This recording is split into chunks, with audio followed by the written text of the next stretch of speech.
Diddy, according to an ex-associate of Diddy's, said he's filing a lawsuit against his mom. All right, not Diddy, but this ex-associate of Diddy's is filing a lawsuit against Diddy's mom. He says that Diddy used his mother Janice's name to hide artist publishing rights, including deals that he said he brokered in the late 90s. And he says his company, Finish Line Entertainment, signed artists to Diddy who worked on various albums for Bad Boy, including Biggie's Born Again, which reached platinum status and sold over 1 million copies. But the way that he says that Diddy allegedly organized his business deals, took publishing rights from him and the artists who worked on the songs and took them and got all of their future earnings. And he said all of his publishing rights went to Janice Combs. I don't know how this is going to play out, but he said he's planning to sue Janice Combs and her company because the deals were signed to her name. All right. Well, that is your YT. When we come back, it's a Friday, so it's a new. So this is what we're talking about today. Janice Combs has finally got caught. And you may say to yourself, this is just a lawsuit. There's no allegations. Well, if you remember, this is exactly what happened with Diddy. Diddy just had a lawsuit. And next thing you know, there was another lawsuit. Remember, Cassie first started with her lawsuit, and then Lil Rod started with his lawsuit. And those two lawsuits turned into Diddy getting indicted and now about to face life in prison. So y'all may say this is simply a lawsuit. It is not. This is an implication. See, Diddy himself is in prison or about to go to prison for RICO charges, but we never got a chance to find out who the co-conspirators are. Guess what? One of the co-conspirators, according to everything that is coming out, is his own mother. And this means a lot to me because I'm so happy, because I said it before. All these young men, just like these young dudes just out here breaking in cars and shooting people in the major cities. My first thought is, where is this boy's mother? Where is this boy's dad? Well, guess what? A lot of these people didn't have a dad.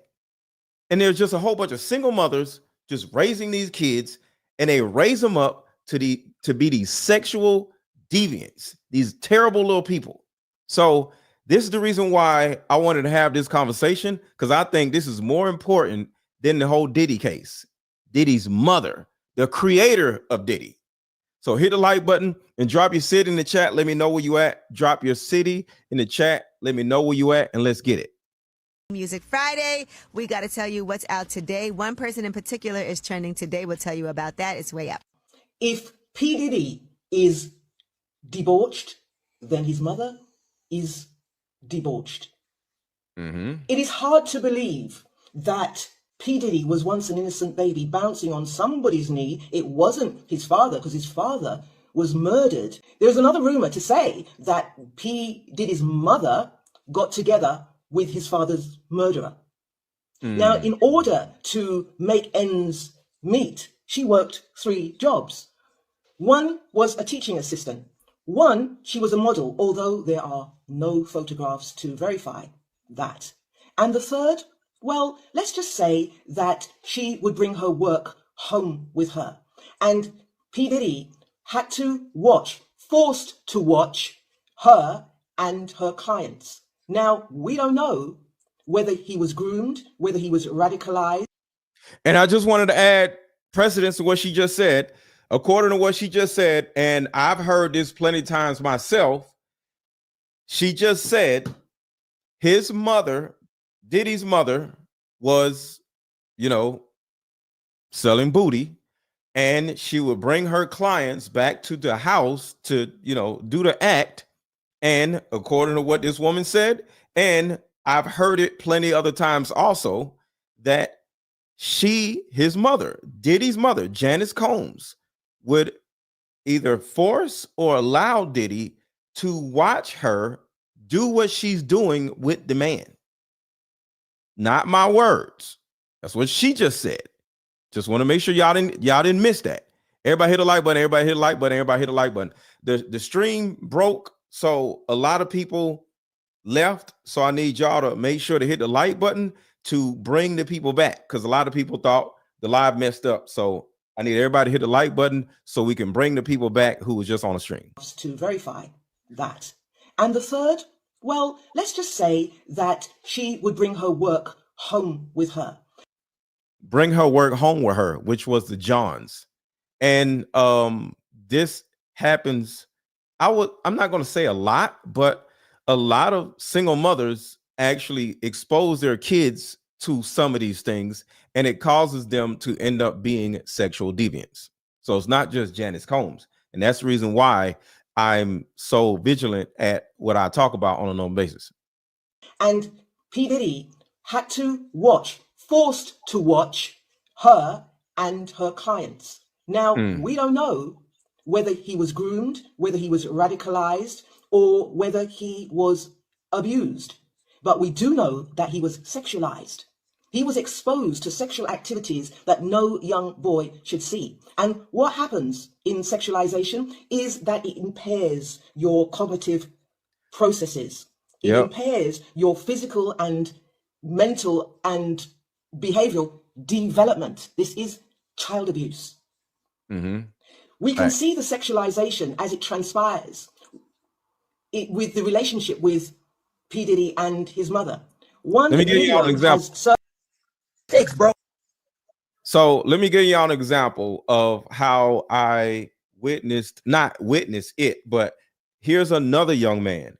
So if y'all aren't familiar with who this young man is, his name is Kalen Walker, and he was a movie star. Just like Diddy, he became a sexual deviant. Why?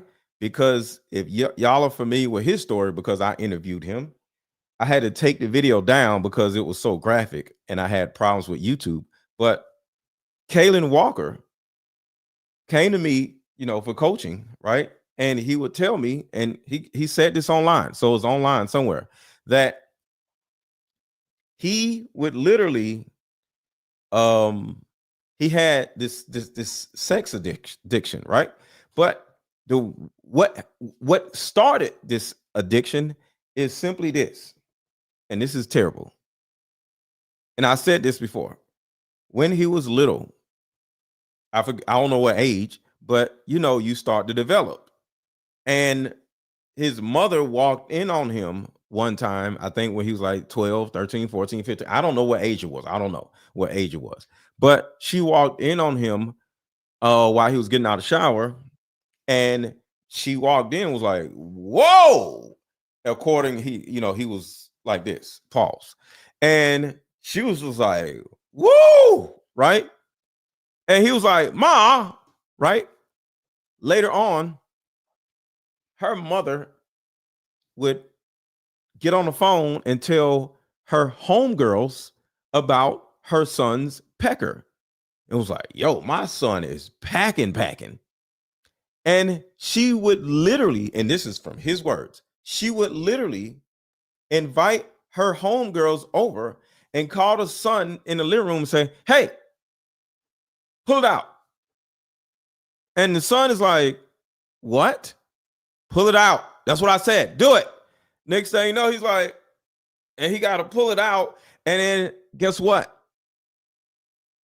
She made him start blanking her female friends, grown ass women, 40-year-old women, while he was, a tadpole. So it's not about Janice Combs in particular. It's about these mothers, these single mothers, and how they sexualize and have these incestual relationships with their sons. To a certain degree, and I don't want to put Jim Jones in this, but put a 1 in the chat if you've ever heard Jim Jones say that his mother used to tongue kiss him to teach him how to kiss girls. Let me see if I can look up the video. Put a 1 in the chat if you remember Jim Jones saying that his mother used to tongue kiss him to teach him how to kiss girls. So I'm going to play this and I'm going to show you the Jim Jones video too. See, it's not just Janice Combs. There's a lot of single mothers who do this mess. Check this out. I'm 26, bro. I'm 26. My mom kept me away from my dad for 26 years. You know what kept me away from him? My mom told me that my dad said I was a mistake and kept me away from my father. Every time, this been looking for me since I was a kid. Yeah. He's been looking for me. I finally talked to my dad. He's a good dude. My mom told me my dad has not paid child support since I was a kid. I finally meet this. He has envelopes full of fucking shit proof showing he's been paying child support. Put my son back on the phone. No, it's my son too. What do you want? So in that situation, she kept his father away from him for all these years, mainly because she was doing these disgusting, heinous things to him, and his father would have literally protected him from his mother. So this young man right here, beating me up, choking me when I'm on the floor, beating. I don't want to play a lot of it because, like I said, it's bad. Around other hangers, my mom turned into a 2-year-old little girl. She talked to me like my entire life. So he grew up becoming a sexual deviant because of all of the trauma that he dealt with his mother. Right? Everybody hit the like button. I need everybody to hit the like button, y'all. My stream messed up, so I need everybody to hit the like button because the stream messed up. So YouTube itself doesn't even know I'm back on because I'm on something called StreamYard. So I'm on StreamYard. YouTube doesn't even know that my live is still running because it broke earlier. So I need y'all to hit the like button. Everybody hit the like button.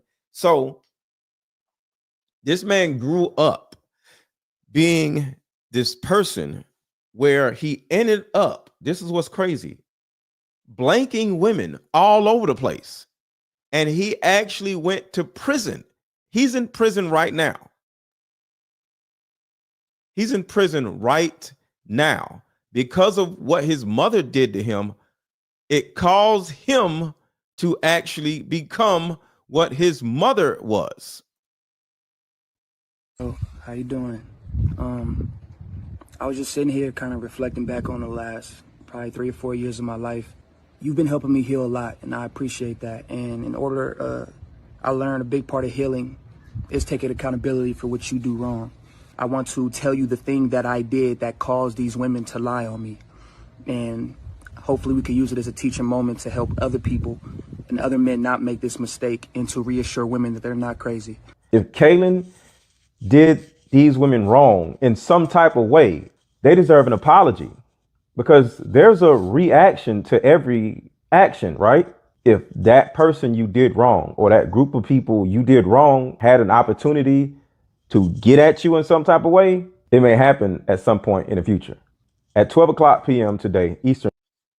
So that was before he went to prison. Okay.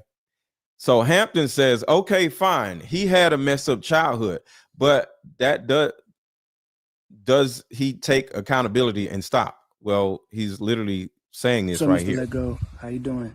That's what he's saying right here. I was just sitting here kind of reflecting back on the last probably 3 or 4 years of my life. You've been helping me heal a lot, and I appreciate that. And in order, I learned a big part of healing is taking accountability for what you do wrong. So I don't know what you're talking about, Hampton. You typed that after hearing this young man literally say that. I don't understand. So let's keep going. So the thing about it is, this is the problem with women. I want y'all to just think about what just happened. This is the problem with the women. She literally says, okay, fine. He had a messed up childhood. Okay, fine. It's not fine that he had a messed up childhood. But do you see what women do? And this is the problem. Women literally sit around and act like they didn't ruin their own child's goddamn life. You put a child in a terrible situation and they're a kid, and then they grow up to be this terrible person, and then the first thing you do is say, oh, well, who cares? He's an adult. You program a computer to do something, the computer is going to do the thing that you programmed the damn computer to do. And this is the problem with women. You never take accountability for what your ass did. He took accountability for what he did, but y'all asses don't never take accountability for what y'all asses did to y'all own goddamn kids. What kind of bullshit is that? Okay, fine. It's not okay, fine. Hell is you talking about? That man is in prison right now. Prison. Kanan Walker is in prison because what his nasty ass mama did to him. And all you got to say is, okay, fine. It's not goddamn fine. And the same shit is going on with Diddy. Yeah, Diddy is a terrible person. I don't know how many Diddy videos.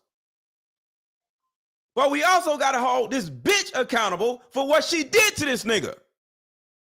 Y'all make me sick sometimes. Y'all don't give a shit about what y'all do to y'all own goddamn kids. Fuck is you talking about? P. Diddy and his mother are sitting by the pool hydrating, as you do. And he is talking about how amazing his mother is. He's saying his mother is amazing, but he's shaking his head. Oh, my mother is great. She's amazing. And then she puckers up and they have what I can only describe as an incestuous kiss. Good, baby. I agree with you. Yeah. I love you. Love you too. He then goes on to talk about his mother's prowess. You know, she can touch the ground with her palms. Yeah, my mom's single. Yeah, Mom Duke know how to have a good time. Yeah. Outside moving and shaking, baby. Right. She come with me to strip club. I don't care. She could touch the floor with her palms. You know, flat. Oh. What does that mean? Why do we need to know that? He then pans down his mother's body, and we see the white nail varnish that Cassie spoke about. Cassie, who was a Diddy victim, talked about how Diddy liked to have all his women wear white nail varnish because it looked better on camera. And I want to stop right here and just let y'all know something. We all were traumatized by our parents. Most of us only had one parent, and that was a woman. And a lot of us have dealt with all types of trials and tribulations. Some of y'all have gotten M-worded. Some of y'all have gotten R-worded by your own mother's brother or your mother's boyfriend.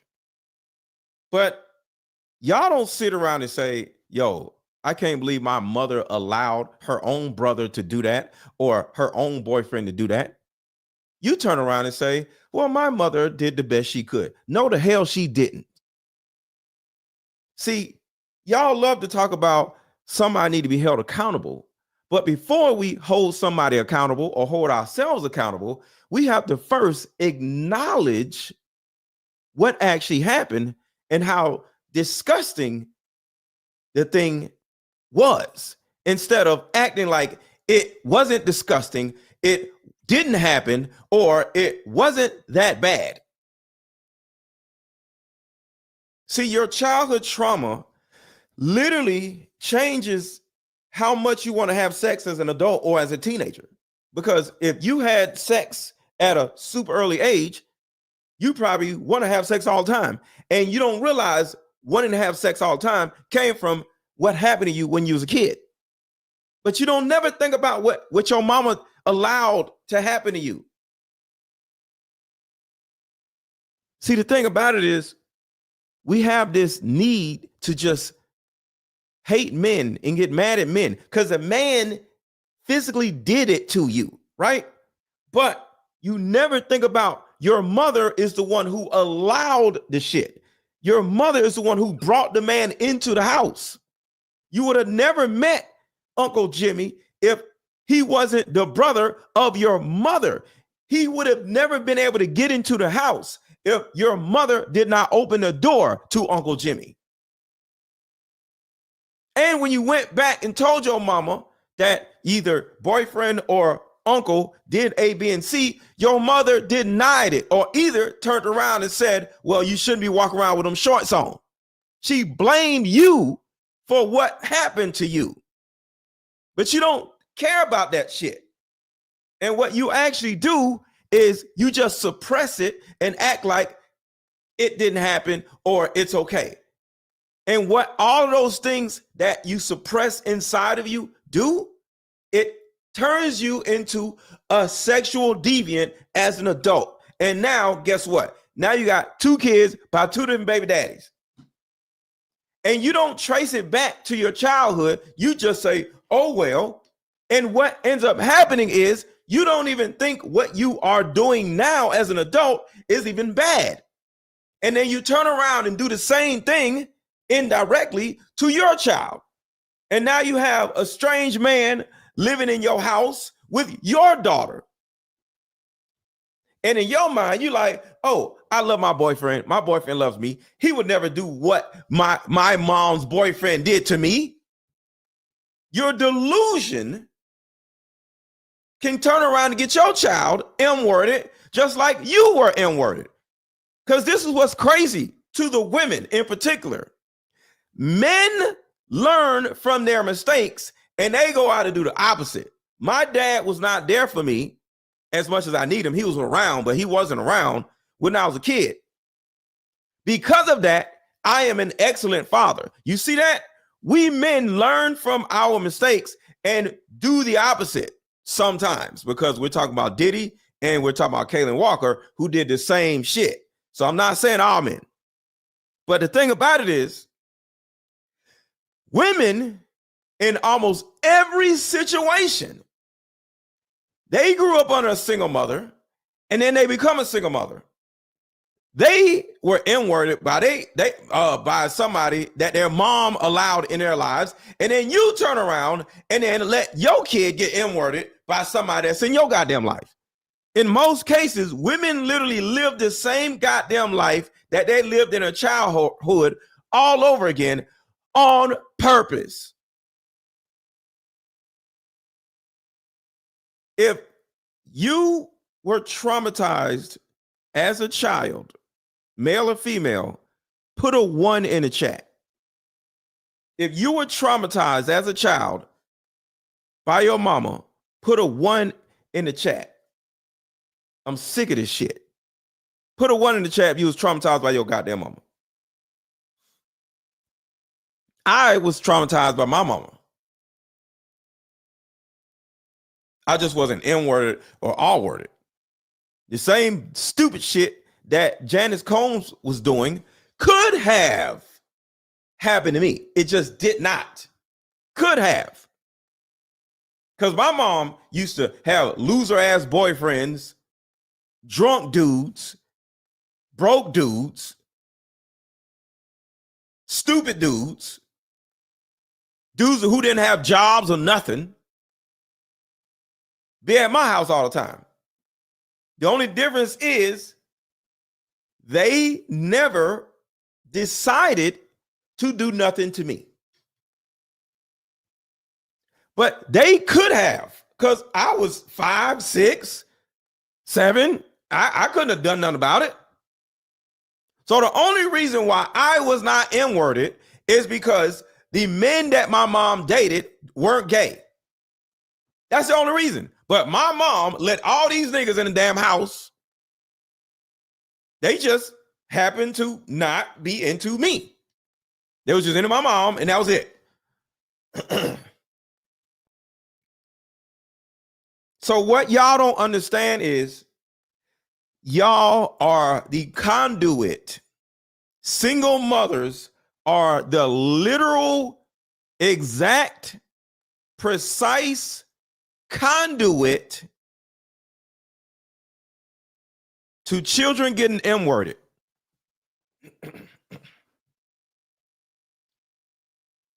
Single mothers are the specific conduit. Conduit means connection between two things.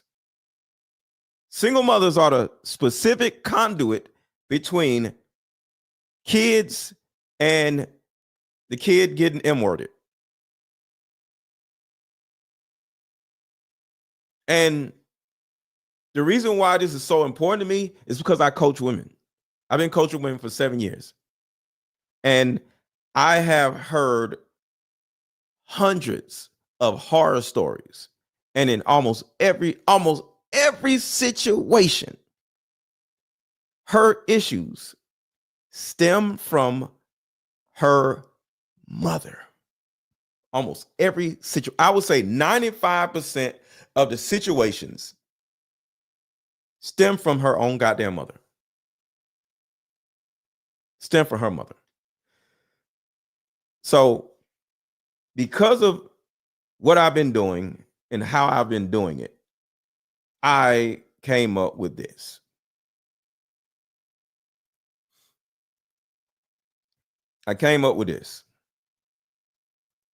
Is my emotional attachment course. Because for most of us, male and female, we have dysfunctional attachment styles. Hold on, somebody said something in the chat. Adrienne says, Mr. Let Go, can I ask you a question? I agree and disagree with some of your statements. However, I do hear you beat down women a lot, especially great mothers that were not supported first by our something. So I want y'all to think about this, because this is the blatant dysfunction of our women. She literally said, I agree and disagree with some of your statements. However, I do hear you beat down women a lot. I want y'all to think about that. We're literally having a conversation about a woman that M-worded or like was having relations with her own goddamn son. And then she introduced her son to men. He got M-worded over and over again by white men. I got proof of this. And by her. And all your ass wants to say is, I hear you beat down women a lot. What about the women that beat down their own children a lot? Did you just hear? Phone, you mad? Did you just hear what this young man goddamn said? I'm 26, bro. I'm 26. My mom kept me away from my dad for 26 years. You know what kept me away from him? My mom told me that my dad said I was a mistake and kept me away from my father. But you don't care about that, do you, Adrienne? You don't care about that, do you? Who's getting beat down in that situation? You don't give a shit, do you? This is why y'all asses are so dysfunctional, because you do not take accountability for what y'all do to y'all own goddamn kids and what y'all mama did to y'all. You act like it didn't goddamn happen. This is a mental illness some of y'all have. I beat down women. Shut up. This is the goddamn problem right here. Y'all are some of y'all are so dysfunctional where you literally don't even have cognitive sense anymore. Let me play this real quick, because y'all don't piss me off and got me all off the goddamn subject. I want to show, I want y'all to see something.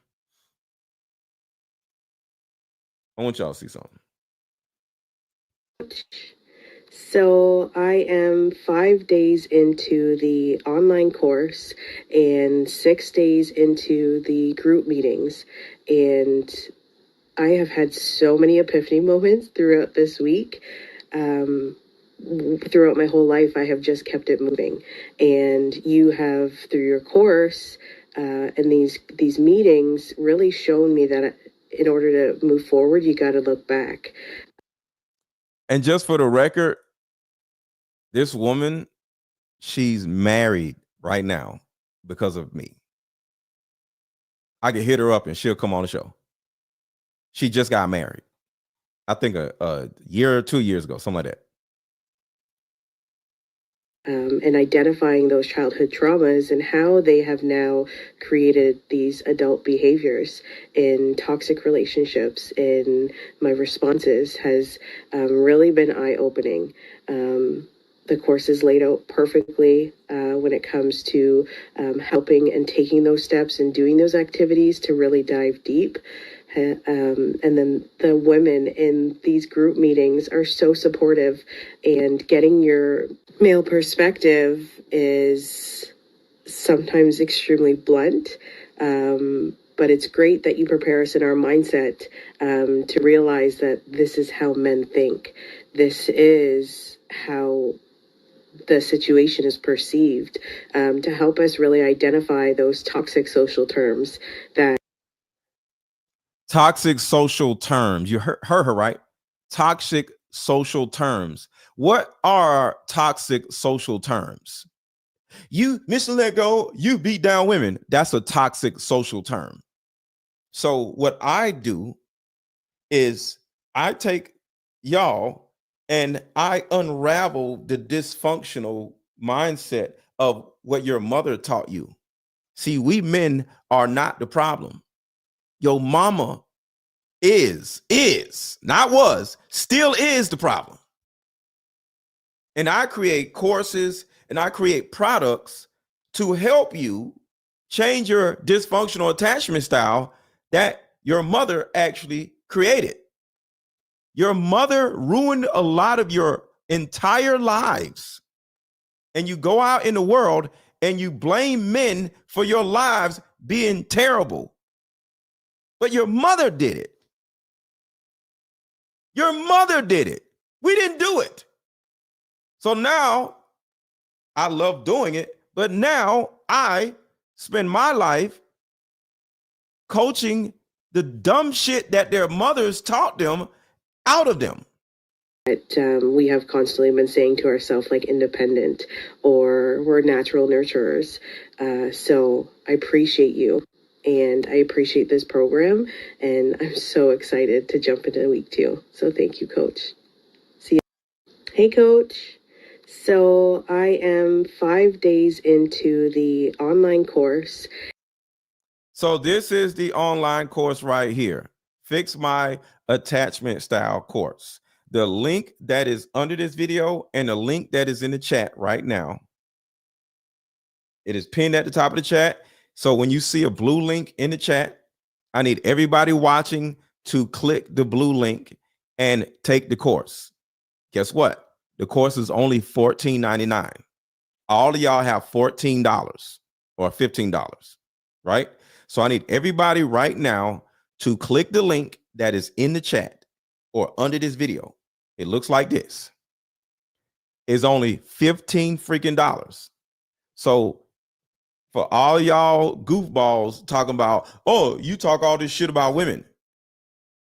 I help women, goofy. I help women. Name another person on YouTube that has a goddamn course. Nobody.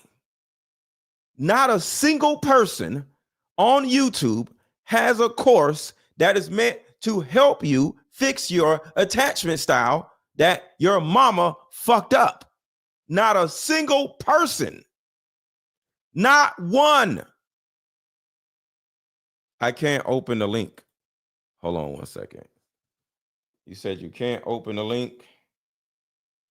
And we're gonna get back to Diddy's mom.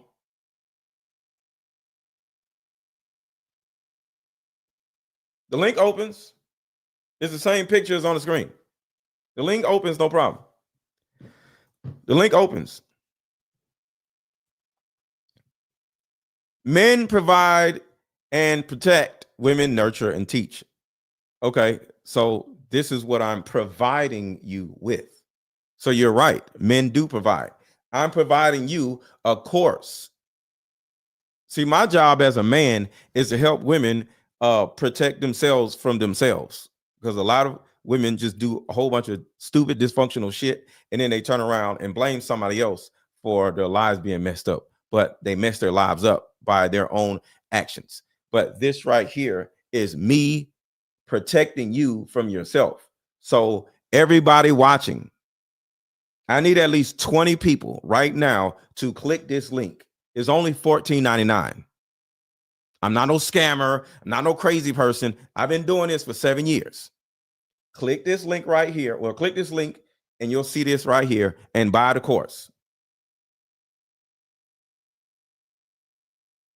See, I'm sick of y'all coming in here talking shit about me,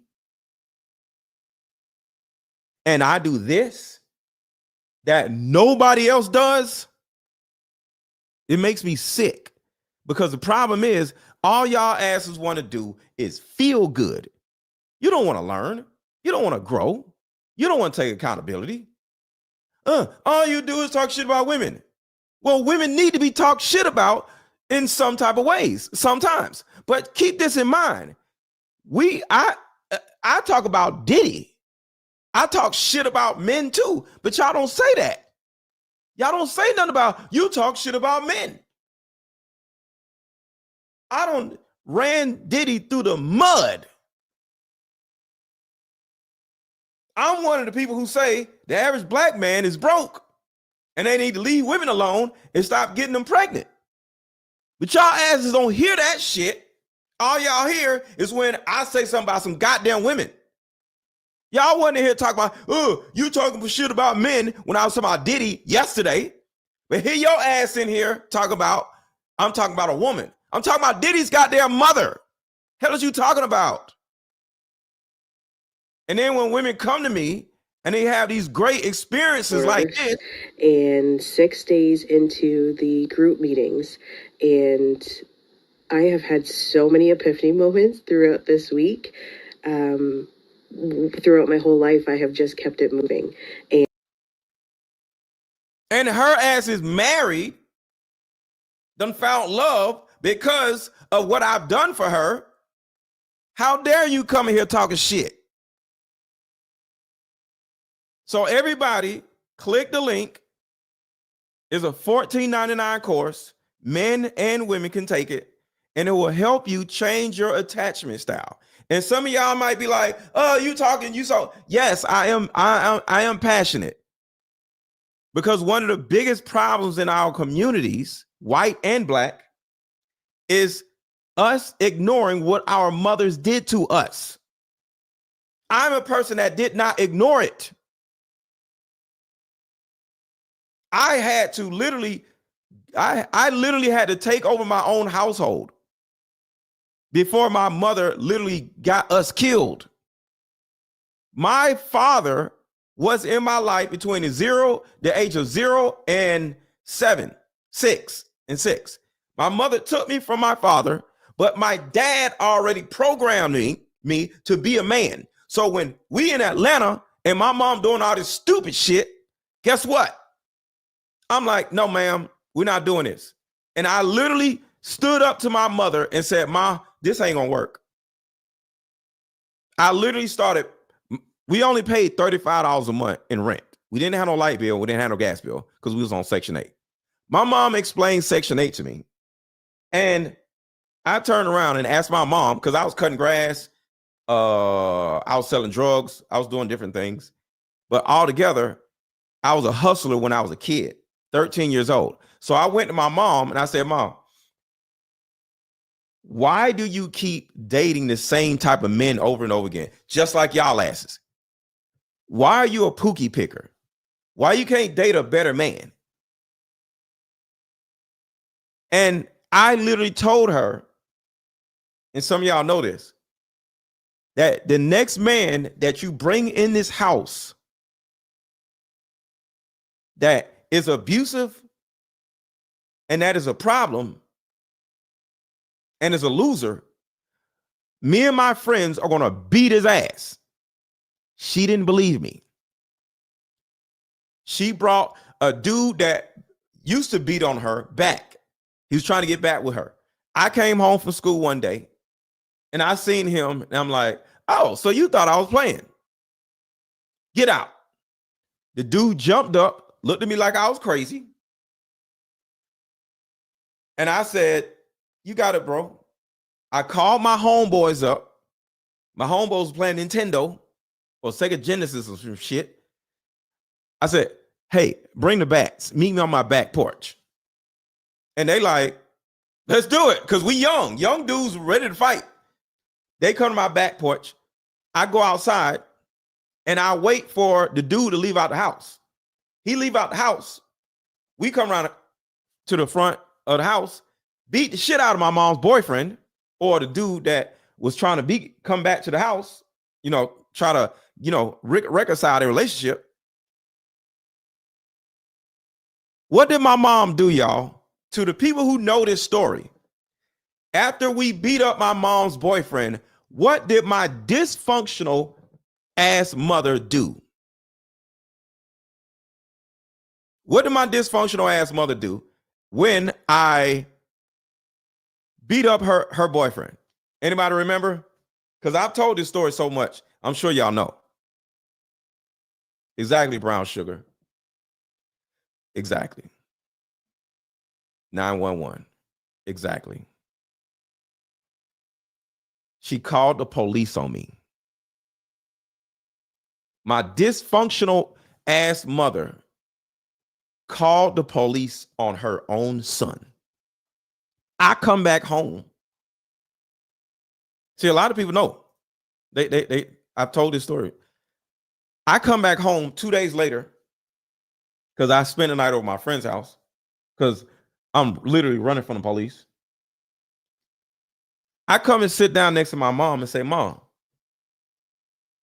and this is the reason why I do these videos. And this is the reason why I talk shit about women. It's not talking shit.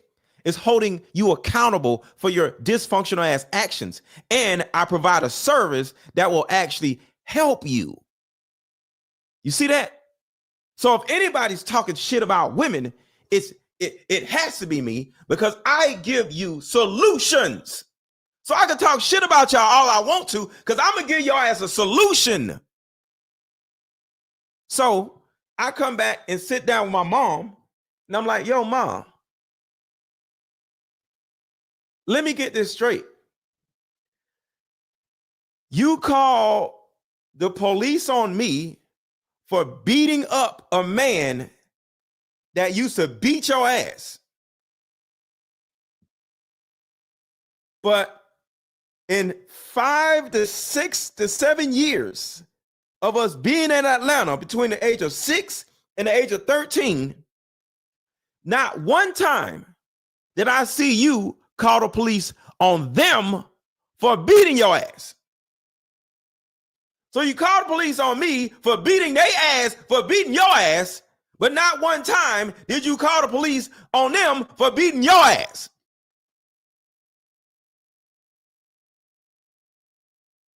You call the police on me for beating their ass for beating you. I'm literally protecting you from them.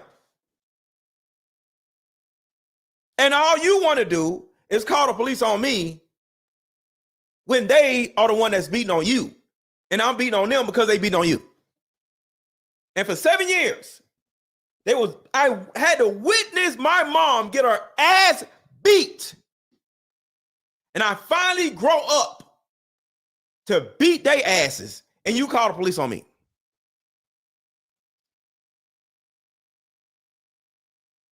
See, everybody's trauma is different. My trauma made me into the protector of women. But before I protect y'all asses, I got to tell y'all what the fuck y'all be doing wrong. And then when I tell y'all what y'all be doing wrong, I offer a solution to fix what y'all are doing wrong. Nobody else gives y'all solutions. And the solution ain't number $14.99. And it's about 200 people on here watching. I don't have 200 people that bought the course yet.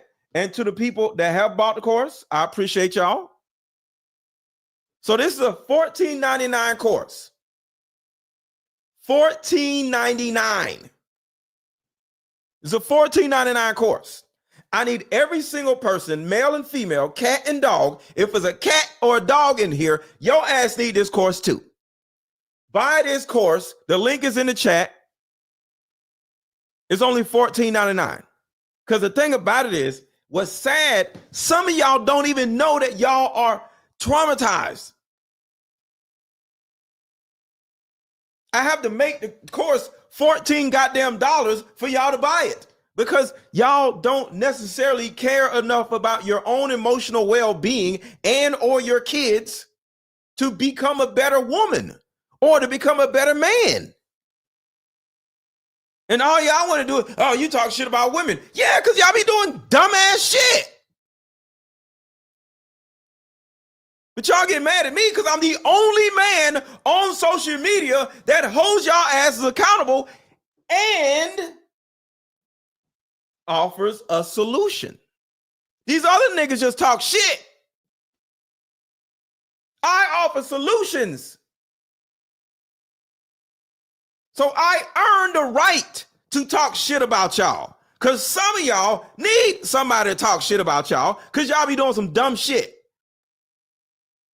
But my love for y'all, see, I got 2 daughters of my own. So I know what a good father can do for a woman. So I present myself as a father figure to some of y'all. So when I talk shit and y'all like, oh my God, you're a narcissist, you're a misogynist, it's because you never had a father. Y'all already know. I call up my daughters in a minute and be like, hey, you remember this? Da, da, da, da. My daughters love me. My daughters love me. Every woman that knows me personally loves me. I'll say it again. Every woman that knows me personally loves me. So y'all can say whatever the hell y'all want to say. Mr. Let Go. You shut up. Is in the building. I missed you the other night, and I'm going to tell you why. Can I tell him why really quickly? Sure. So I was leaving an event in the dark, and nobody walked me to my car. And I said, if Aaron were here, you would definitely have made sure I got to my car. I was in a room full of men. David wasn't here. He was somewhere else. He didn't know I was leaving. I was in a room full of men leaving here around 10 o'clock at night, maybe. Not one person walked me to my vehicle. You could have called me. I would have drove all the way out here just to watch you. And let me say this, while I appreciate that. I literally said, you can call me. I would have drove all the way out there just to walk her to her car. And before they be like, oh, she thinks somebody's supposed to walk her to her car. It's not that. It's just that Aaron is so over the top with protecting Black women, women, period, that it was a void. Like, this was my first time ever leaving a major event here and had nobody to walk me to my car. Oh, my gosh. Wow. Shout out to Wall Street Trapper, too, because he does the same. So when I make products, this is a mother-daughter card game where you can play the card game with your mother, with your mean, dysfunctional ass mother, so you can finally get her to acknowledge and forgive you for the first time in your own goddamn life. But you don't buy it. And because I offer all of these courses and games to help you fix your relationship with your mother, just because I sound like a man and I talk to y'all like I'm y'all daddy, I'm dysfunctional, I'm terrible, I'm a narcissist, I'm a misogynist. No, you're the one that's dysfunctional. Because I'm offering solutions. So when I say sit your ass down, it's meant to protect you. When I say buy this damn course and shut up, I'm here to protect you. But since you didn't have a daddy, you don't know how to respond to a masculine man telling you to do something. So I had a father. I had my dad, and he was militant. So when my dad tells me to do some shit, I did it. You ain't have no father. So you look at me like I'm some lunatic. No, this is how fathers talk. So let's get back to the Diddy stuff. I'm off my damn soapbox. Buy this damn course. It's only $14.99. Buy this course. The link is in the chat. The link is under this video. Buy this course. It's only $14.99 before I start talking more shit. Let's go. With her. And P. Diddy had to forced to watch her and her clients. Now, we don't know whether he was groomed, whether he was radicalized, or whether he was abused. But we do know that he was sexualized. He was exposed to sexual activities that no young boy should see. And what happens in sexualization is that it impairs your cognitive processes. It impairs your physical and mental and behavioral development. This is child abuse. Yes. We can see the sexualization as it transpires with the relationship with P. Diddy and his mother. One video has surfaced where P. Diddy and his mother are sitting by the pool hydrating, as you do, and he is talking about how amazing his mother is. He's saying his mother is amazing, but he's shaking his head. Oh, my mother is great. She's amazing. And then she puckers up and they have what I can only describe as an incestuous kiss. Good, baby. I'll be with you. Yeah. I love you. Love you too. He then goes on to talk about his mother's prowess. You know, she can touch the ground with her palms. Yeah, my mom's single. Yeah, Mom Duke know how to have a good time. Outside moving and shaking, baby. She come with me to strip club. I don't care. She could touch the floor with her palms. You know? Flat. Oh. What does that mean? Why do we need to know that? So just to catch everybody up, what we're talking about, because I want to make sure, you know, we stay on the subject. What we're talking about is Sean Combs' mom has been sued for fraud by Bad Boy co-founder Kirk Burrows. And on top of that, so this is Kirk Burrows right here. All right. He was close to his mom, Diddy's mom, and close to Diddy.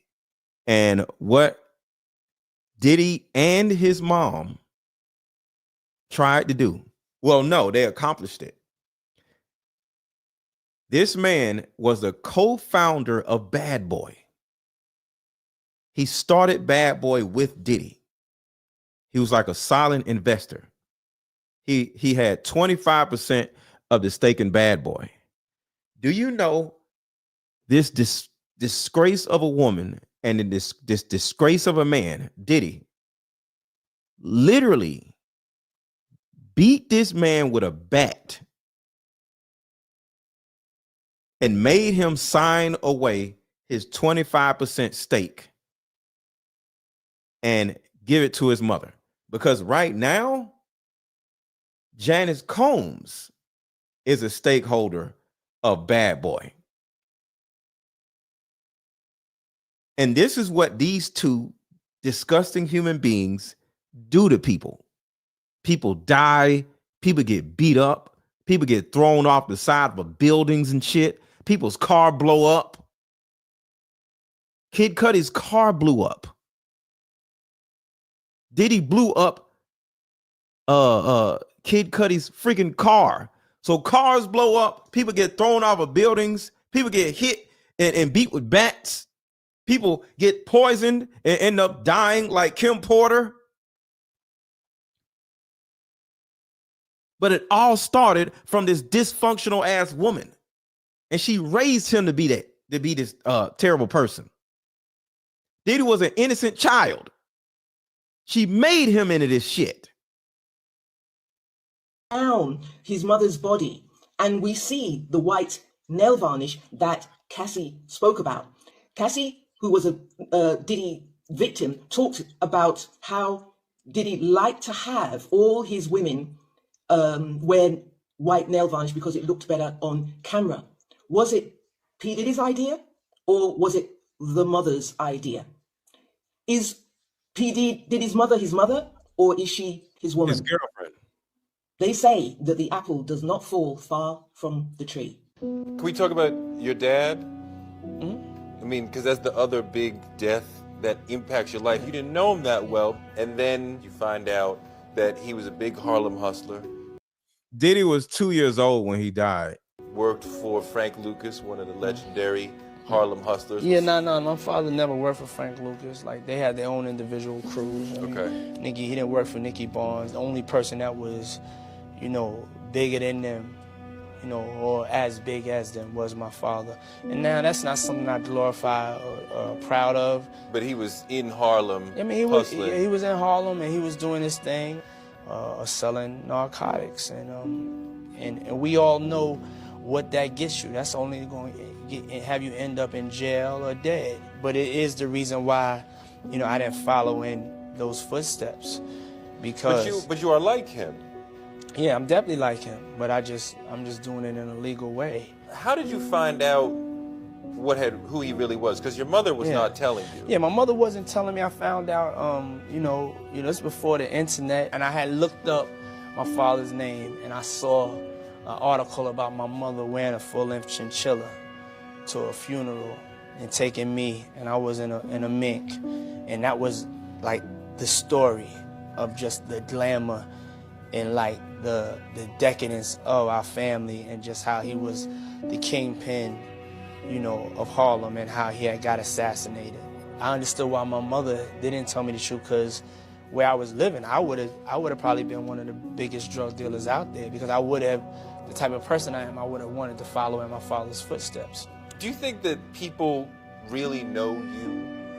No, people don't really know me, and that's by design. Who is this person, the Sean Combs, that we don't know? We have yet to find out. Right. You have to come along for the ride. You have to come. I mean, that's the whole part of the journey. That's the whole part of entertainment.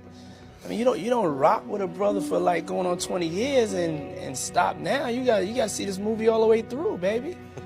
Believe me, I got an action-packed ending for you. He told me he should have saw this coming with Cassie and the way he treated women when he slapped his mother. And I was like, he did what? Yo, I did this talking about he want receipts. Let's start with your mother. Your mother got the receipts. Everything is in your mother's name.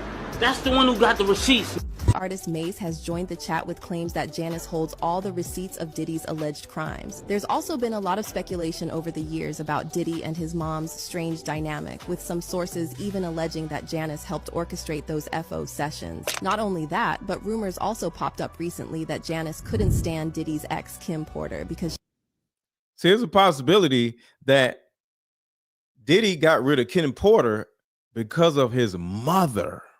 she was scared Kim would expose Diddy's business to the world. So what's the deal with Diddy's mom? Did she enable Diddy's behavior all these years? Every day, it seems like there's a fresh batch of disturbing accusations surfacing against Diddy. And at this point, people are wondering, how did Diddy end up in such a mess? Like, was he just wired this way? Or did something happen to him that turned him into this real-life boogeyman of hip-hop? Well, many are pointing fingers at Diddy's mother, Janice, suggesting that she might have played a role in enabling Diddy's alleged crimes. There's even talk swirling around that Janice was so fixated on Diddy becoming a mogul that she turned a blind eye when things got rough, even when he laid hands on her. But let's rewind a bit for some context. Diddy was born on November 4th, 19... Oh, thank you, Bridget. I appreciate that. I appreciate that. That's what I'm saying, man. Like, women literally don't even understand what manhood looks like, and they see a masculine man in front of them and they start flipping out and acting a damn fool. Oh, you're a narcissist. No, you're not used to masculine men. Like, it's sad. It's really sad. It's really sad. 1969 in Harlem, New York to Janice and Melvin Combs. Janice shortly worked as a model before becoming a teacher's assistant, or at Thank you, Jessica. least I love how your name is spelled. that's what Diddy's Wikipedia page claims. Meanwhile, Thank you, Gemini. Diddy's dad Melvin served in the U.S. Air Force and allegedly had ties to the notorious drug lord Frank Lucas. In 1972, Melvin was shot dead while sitting in his car on Central Park West, and the case Everybody make sure to hit the like button. Everybody make sure to hit the like button. Hit the like button, hit the like button, hit the like button. was never cracked. However, there were some rumors that his own crew took him out after he became a police informant. Now let's talk about Janice. She reportedly showered her son with all the love and affection in the world. And although Diddy has a sister, Keisha, Janice's focus was on Diddy. In fact, some say she was downright obsessed with him, leaving Keisha in the shadows. Diddy also never shied away from flaunting his tight bond with his mom, always giving her shout outs and thanking her for everything she taught him. Ma, I love you. This is your day.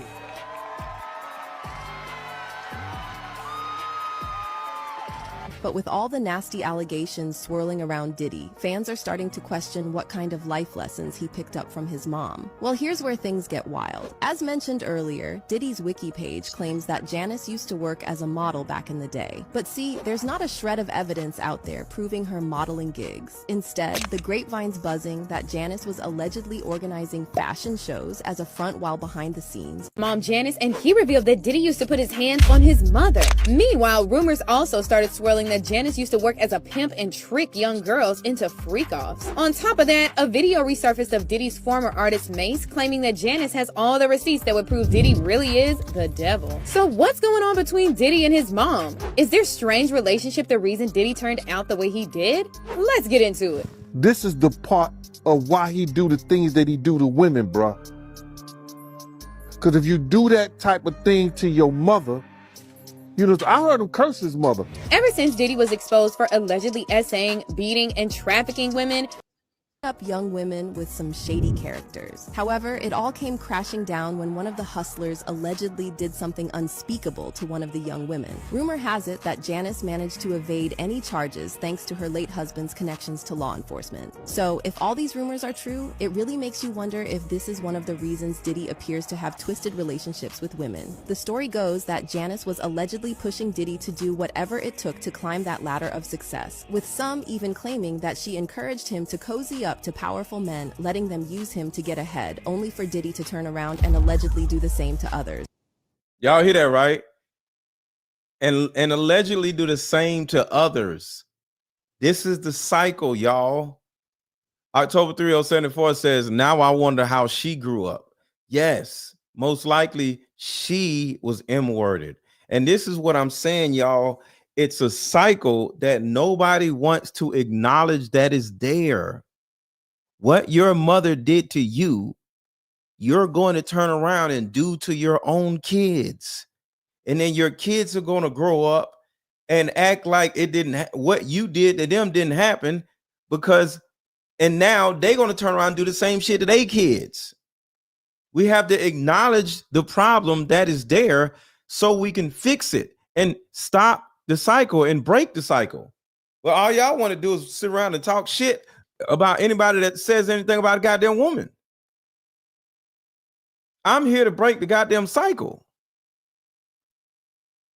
Even claiming that she encouraged him to cozy up to powerful men, letting them use him to get ahead, only for Diddy to turn around and allegedly do the same to others. And when Diddy started showing some seriously troubling signs, think anger issues and other disturbing personality traits, Janice allegedly egged him on to be ruthless. But here's where things take another sinister turn. Even when Diddy's anger turned on her, Janice apparently didn't lift a finger. According to Diddy's former bodyguard, Gene Deal, Kirk Burrows, a former executive at Bad Boy, witnessed Diddy putting his hands on Janice. It's sad, y'all. Around how Diddy ended up so messed up. The allegations made against him over the years are beyond disturbing, and it's got everyone wondering if something happened to Diddy in his childhood that led to all this, or if he was simply born this way. Now, some folks are pointing the finger at Diddy's mom, Janice Combs, and accusing her of enabling Diddy's crime. And rumor has it that Janice was so obsessed with Diddy becoming a powerful mogul that she even turned a blind eye when he put his hands on her. To give you some background, Diddy was born on November 4th, 1960. 1969 in Harlem, New York. His mom, Janice Combs, was into modeling and later worked as a teacher's assistant. And his dad, Melvin Earl Combs, served in the U.S. Air Force and was tied to that notorious New York drug dealer, Frank Lucas. When Diddy was just 2 years old, Melvin was shot dead while sitting in his car on Central Park West. His murder was never solved. However, there's been a lot of speculation that Melvin became a police informant and was eliminated by his own men. As for Janice Combs, she doted on her son, and while she also has a daughter, Keisha, Janice was allegedly obsessed with her son and her son alone. Diddy also never tried to hide how close he is to his mom, and he always thanked her in acceptance speeches for everything she taught him. But today is not about me. Today is about my mother. Ma, I love you. This is your day. Give it up for my mother, y'all. Mama Combs. However, in light of all the vile allegations about Diddy, fans are wondering what kind of lessons did Janice teach Diddy? Well, there's been a lot of rumors that Diddy learned his fraudulent ways from Janice. See, according to Diddy's Wikipedia page, Janice used to work as a model, but there's no evidence anywhere of her modeling work. Instead, there have been a lot of rumors that Janice wasn't actually modeling but organizing fashion shows. However, these fashion shows were not real fashion shows, but allegedly it was a way to heard about how Diddy mom came out defending him. She made a comment saying that Diddy is watch it. Yeah, he not a monster. She is. But I don't want to go down. But she is. She's the monster. Everything in her name. She's the monster. She created that, and y'all gonna see on that Netflix. It looks like. See, that's the thing, y'all. Everybody want to talk about Diddy, but when somebody start talking about Diddy's mom, everybody go quiet. Because sadly, in the black community, we're not supposed to talk about our mothers. It is sacrilegious to talk about your mother or somebody else's mother. But me, I don't care. Fuck Diddy's mama. Fuck her. I'm not one of those dysfunctional people. Oh, that's your mama. Fuck her. And I'm talking about Diddy's mama, not mine. Fuck Diddy's mama. Fuck Janice Combs. See, she purposely created this man and made him into this. Do you know how many people are dead because of Diddy? I'll say it again. Do you know how many people are dead because of Diddy? Name them in the chat. Name how many people. Name the let's acknowledge all the dead people because of Diddy.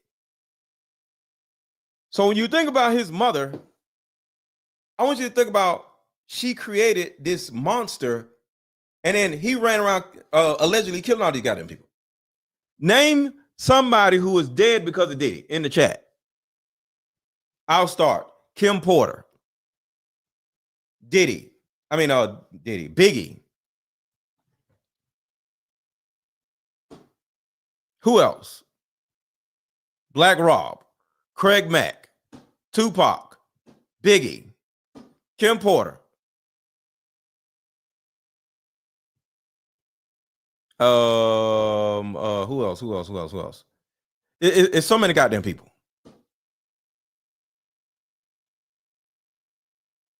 So the thing about it is, we got to get away from this stupid mindset of don't you dare say something about your mama, or don't you dare say something about somebody else's mama. Andre Harrell, yes. Black Rob, Heavy D, yes. Heavy D. Irv Gotti, no, Diddy did not do nothing to Irv Gotti. Irv Gotti just died last week. Stop. But here's the problem. Until we wake up and become open enough to acknowledge what our mothers did to us, we're literally going to repeat the cycle. Yes, Jamie Foxx almost died because of Diddy. Albie Shore almost died because of Diddy. But we gotta stop this shit. If your mom is trash, your mom is just trash. We gotta stop. Oh, she's your mother. You can't say this. She's a goddamn person just like everybody else is. Freddie P is done staying silent on Diddy's mama, Janice Combs, because he just put her on blast and revealed some truly shocking things about her relationship with Diddy. Y'all know how Mama Combs has been swearing to heaven and back that her son is innocent and the feds are trying to set him up. Well, not only is Freddie P calling BS on that, but he is also claiming that Janice allegedly played a major role in her son's Aaliyah, possibly. Yes, Gemini Queen, probably Aaliyah. Bad behavior, allegedly enabling him to hurt people. Oh, Biggie's mother is dead. Biggie's mother is dead. Oh, you're right. The college incident. How many people died? Hold on, let me see. How many people died in the tragic college incident with P. Diddy? 9 people. 9 people were killed in a stampede at City College in 1991 during a charity basketball game promoted by Diddy. Craig Mack. We had like, what, 10, 15 people already? Remember the woman that got shot in the face and survived? Y'all said Dylon. Dylon didn't. Shut up.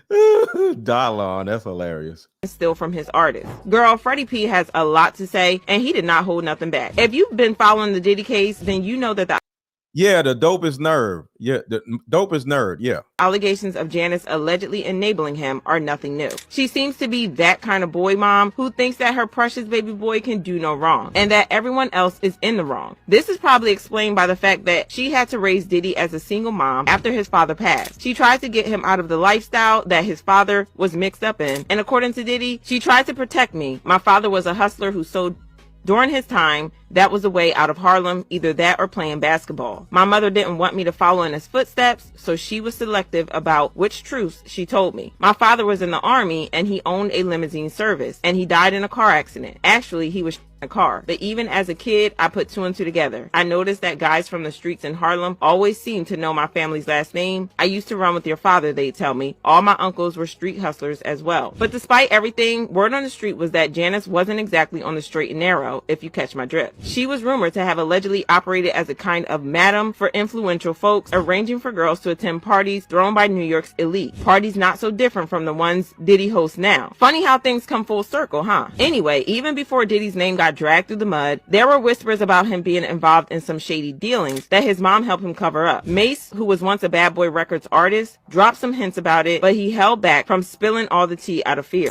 They ran into Dapper Dan in Harlem and they asked him what he thought about what was going on with Diddy and if he knew Diddy. And I love Dapper Dan for this. Chris Lighty, Tania, yeah, it's bad. He probably don't kill more people than Jason did. It's bad when you up there with Jason and God damn, he's like the black Jason. His head. Twitch is dead. Yes. Twitch. This man don't kill more people than Jason. Chris Lighty. I grew up with his parents. I knew his parents. All right, so hold on. Y'all need to listen to this. Listen to this. Dropped some hints about it, but he held back from spilling all the tea out of fear. They ran into Dapper Dan in Harlem. Dapper Dan was a huge dude in Harlem. And they asked him what he thought about what was going on with Diddy and if he knew Diddy. And I love Dapper Dan for this. He said, I grew up with his parents. I knew his parents. He said, and what's going on with him has been going on long before him. Yep. Now, his father was a government snitch and a bad actor in the criminal world altogether. The woman that they're saying is his mother was a prostitute and a whore. But there's whispers in the streets of Harlem that Diddy's mother isn't alive, not his biological mother, that woman is his aunt. Whoa. There are Wait a whispers. minute. Wait a minute. There are whispers. This Diddy thing and the reason why that these lawyers are leaving and dropping off and everything. This is what's happening behind scenes, y'all. They doing shit what they call plea bargaining. They looking at the evidence, they looking at the information that they have, and they telling Puff right now, yo, we're gonna go to trial, but you're not gonna beat this. And you're not gonna beat that. They got you on this. They may have you on that. This might get thrown out. This ain't gonna go. That ain't nothing. We could get them to give you 10 years. And Puff is like, fuck that. Same thing. Bad boy. Brother Love. Fuck that. I ain't doing no 10 years. Well, brother, you're going to be looking at maybe life without the possibility of parole or something in the 20-year range. And he don't want to do not one more day in jail. So he's not taking his legal advice. He's not taking the legal advice that he's paying. So I am 5 days into the online course and 6 days into the group meetings.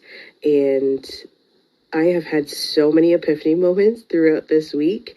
Throughout my whole life, I have just kept it moving.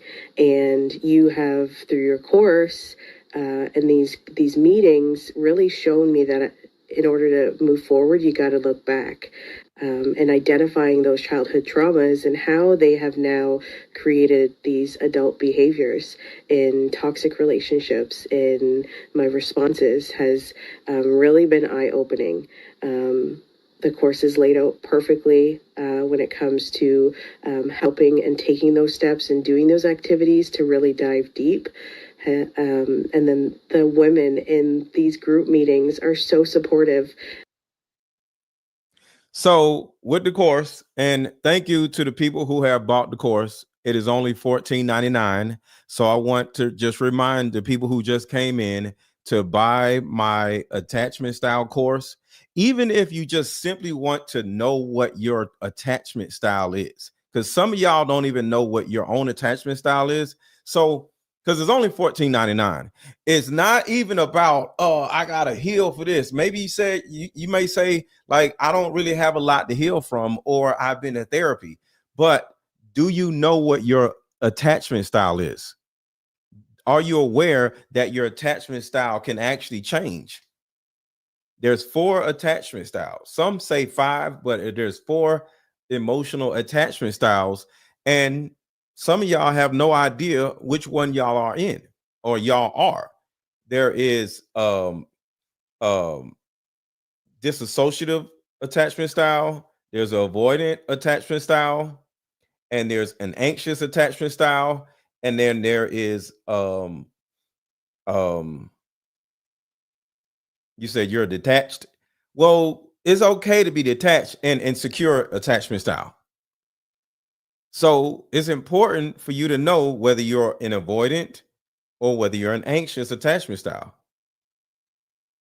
And if you don't know, you may not know how you're showing up in the world.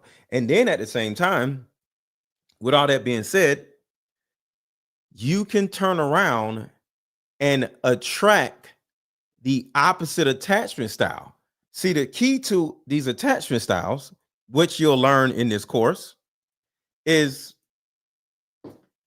if you're an avoidant attachment style, you're going to naturally attract an anxious attachment style because they actually pull each other in. And if you're an anxious attachment style, you'll naturally attract an avoidant attachment style. And now you're walking around wondering why men or women treat you a certain kind of way. It's not that they don't like you, it's your attachment style. See, real quick, and we'll get back to the videos. An avoidant attachment style avoids, and an anxious attachment style is fearful of somebody avoiding them. So in order for you to confirm your own reality, you actually go out and seek the thing that you are the most afraid of. And to give you an example of how this actually is, if I tell you to not think about pink elephants, you're going to think about pink elephants. If I tell you to not think about kittens, you're naturally going to start thinking about kittens. So the thing that you are trying to avoid, you're naturally going to start thinking or attracting. That's how the human brain works. So the more avoidant you are, the more you're going to attract a woman that is the opposite of that. And men are usually avoidant and women are usually anxious. But there are women that are avoidant and there are men that are usually anxious. That are anxious. But until you get an understanding of how both of these attachment styles operate, and there's two other attachment styles, but these are the main ones, you'll literally look after taking my course, after taking this course, you'll literally finally, after all these years, be able to look up and say, so it wasn't him, it was his attachment style. It wasn't her, it was her attachment style. Now you're like, damn. So I'm going to continue to attract this type of person as long as my attachment style is the same. Then you like, so how do I change my attachment style then? Buy this course. Is only $14.99. Put a 1 in the chat if you have already bought this course. Put a 1 in the chat if you have already bought this course and you're ready to take it. Put a 1 in the chat if you have already bought this course. So not only does this course is a 5-part course, and then there's a bonus at the end. And the bonus at the end is called the 6 dimensions of your life. It separates your life in 6 different parts. Put a 1 in the chat if you've already bought this course. So not only does this course help you understand your attachment style, but it also helps you understand how to change your attachment style, because that is a key. Change. How to change it. How to accept your past and say, you know what? It wasn't my ex. It wasn't my baby daddy. It wasn't my baby mama. It was my attachment style that was a problem. And my attachment style attracted their attachment style, and we just meshed. But the meshing is actually a dysfunctional trauma bond. So me and my baby mama, baby daddy, or ex, or whoever, we trauma bonded through our dysfunctional attachment styles. So we thought it was a good thing until we woke up and started hating each other and started fighting each other. That's what this attachment style course does. Don't you want to fix your attachment style? Don't you want to know what the attachment style is? And how did you get that attachment style? Your mother, your father, just like with Diddy. I'm just here to help y'all. See, I can lead y'all to the water, but you have to drink. And this drink is only $14.99. $14.99. You don't have $15 damn. So click the link that is in the chat, or if you don't see it, because this is you're watching this and there is no chat, you don't see the chat. Look up under this video. Look up under this video and you'll see this picture of this woman right here. Click the link. It's only $14.99. All right, let's get back to it. I'm just here to help. Do not one more day in jail. So he's not taking his legal advice. He's not taking the legal advice that he's paying. Usher's mom is allegedly suing Diddy. So now let's talk. Remember, I told y'all it's not just Janice Combs. Janice Combs is just a typical single mother. Usher's mom did the same shit to Usher. Usher's mom gave Usher to Diddy, and he started fucking that boy. So Usher's mom, she's also a piece of shit. So let's get into Usher's mom and not just Diddy's mom.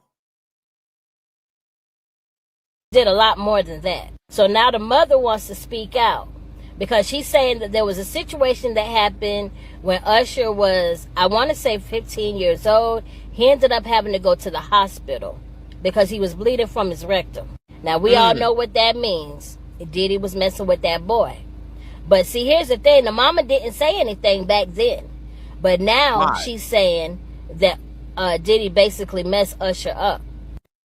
I want y'all to think about this. She's suing Diddy. So she's going to make a bunch of money because of what she did to her son. Just imagine how disgusting that is. You don't stop your son. You don't stop Diddy from blanking your son for all of these years. But now everybody is suing Diddy. You want to sue him so you can get a payday for letting that man fuck your son. These women are gross. I believe that with Cassie filing her lawsuit, that's giving everyone the courage to come out and speak about what's happening, what has happened with Diddy. And Usher doesn't hide the fact that he was with Diddy and that things happened and that he saw some wild things. Usher even said that he's going to give Diddy a pass. So Usher has forgiven him. But his mother is saying no.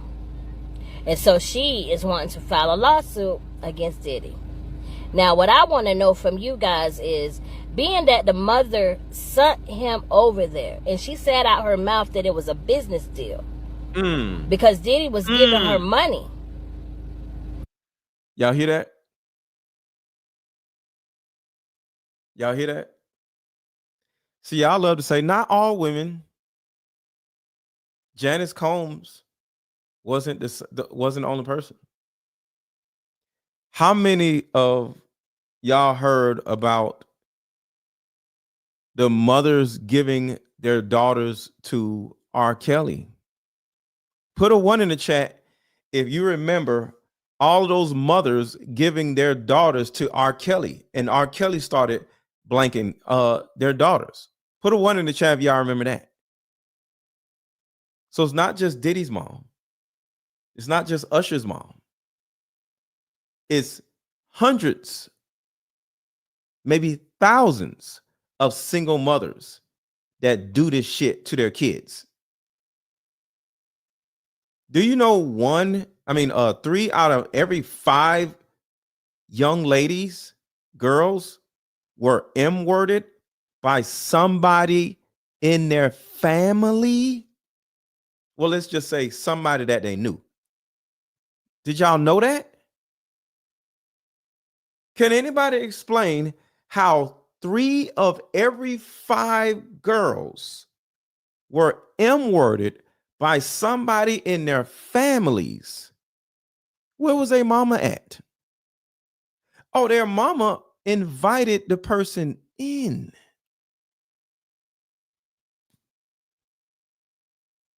Their mother orchestrated it all.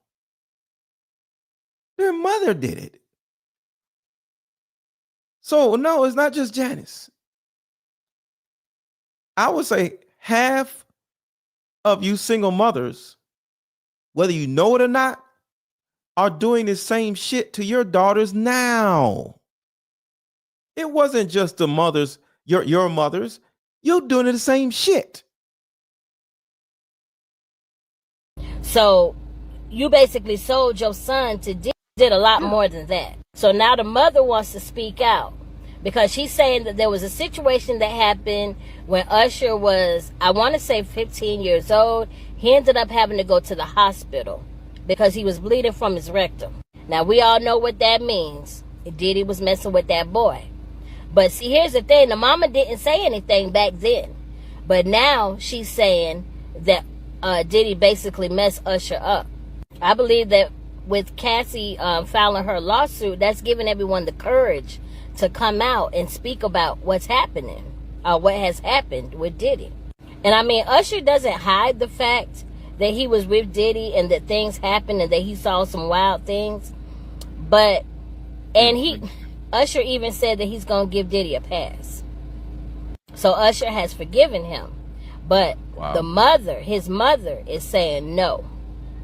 And so she is wanting to file a lawsuit against because she Diddy. wants some money. Now, what I want to know from you guys is, being that the mother sent him over there, and she said out her mouth that it was a business deal. Yep. Because Diddy was giving her money. So, you basically sold your son to Diddy, allegedly. And now, I mean, Usher's like 45 now. So, here we are, a lot of years later, and you want to place a lawsuit for him taking his V card, when you really should have been saying something back then. But better yet, you really should have never sent your son there. And she, the mother did an interview saying that she did her research. She said that she did all of her research and that she, you know, that she looked up who Diddy was and things like that. But baby, you must have missed a lot of red flags. There was something that you didn't read. Oh, she didn't miss no red flags. Because, yeah. Do y'all feel like the mother is justified for coming out now? I mean, she didn't miss no red flags because he paid her. Diddy paid her money for her son. R. Kelly paid them girls' mamas for them. You really can't tell anyone how to deal with the situations that happen in their life when it comes down to trauma. But do y'all feel like she should have said something earlier? And do y'all feel like, do you think she's going to win the lawsuit? Let me know in the comments. I'll holler at y'all later. So when you came to Atlanta and your son gets into this group and he's doing well, you're his mother. How did you make sure that people didn't take advantage of him? I was assertive. I did my homework. Well, I asked it looks for like more Miss money. Janetta either didn't do her homework well or she knew what was happening to Usher and didn't do nothing. I mean, by now you've already heard all the crazy things that Usher allegedly went through when he was being mentored by P. Diddy, right? So I got a chance to see some things. Yeah, but you were 13. What were you I seeing? went there to see the lifestyle, Right. And I saw it, and it was, but I don't know if I could indulge and understand what I was even looking at. It was pretty wild. However, a lot of people have also been wondering, where was Usher's mother while her teenage son was allegedly sharing a bed with a grown man? Like, there have always been talks about how much of a great mother she was for being so involved with Usher's career. My mother has contributed everything to who I am and what I am as a person, as a human being. So it's hard for a lot of people to believe that she didn't know what was going on. Did she let it go without saying anything? Did she have any power in preventing it? Here's the thing. When Usher was first signed to LaFace Records, as a young teen, his mom gave him to Diddy as a mentor. And at 14 years old, Usher moved to New York to stay with Diddy. Remember, Usher went to stay with Puffy. Now, that was a business decision right there, because I didn't know Puffy. Be a predator. And because of what remember I talk about the cycle, right? The cycle, the never-ending cycle, right? Guess what? Usher, because of what happened to him, now is doing the same shit to other people. Watch this. If he can be a predator, then anybody can be a predator. You feel what I'm saying? Like, people look at Usher, they don't see that. They're not seeing the victim. They're not seeing that boy that got rushed to the hospital. They're not seeing what the intentions was in his heart when he took Justin Bieber there. Oh. Let's be honest. He took Justin Bieber there. Diddy had been trying to get to Bieber for a minute. But it wasn't until Usher took over management and had guardianship and gave temporary guardianship to the diddler for 48 hours. Damn. Think about that. Usher came in and discovered it and managed him and got custody of him and promised to look after him. And then he sent him to the diddler. Does that sound like a good guy? Bro. It's horrible. It's horrible. Does that sound like a good guy? Now that we know what Diddy's really like. To take another boy, another talented boy, and put him in your place so it ain't gotta be you no more. Mila Kunis has allegedly moved out of the home she shares with Ashton Kutcher because she is aware of the fact that horrible information about Ashton and Diddy together, as well as video footage of the two of them together, is about. Did y'all know Ashton Kutcher is in the lawsuits too? To be released. For those of you who don't know, Ashton Kutcher partied a lot with Diddy in the early 2000s. There are multiple photos of the two of them together at various different parties. And a very troubling clip of Ashton Kutcher talking about Diddy's parties on Hot Ones has recently resurfaced and gone viral. Party stories, they're our favorite genre of anecdote. If you really? Have one, yeah. Wow, okay, I've got a lot I can't tell. So, can't tell that one either. So the rumor is that Mila Kunis is aware of how horrible the information and clips concerning Ashton Kutcher and Diddy are, so she has decided to distance herself from Ashton. But for years, it has always been said that Diddy did more than just mentor Usher. Other than exposing him to adult stuff as a teen, there have also been rumors that Diddy also took advantage of Usher. So Puffy was there, and I would never forget it. We had this conversation. Now listen to how she doesn't even feel bad.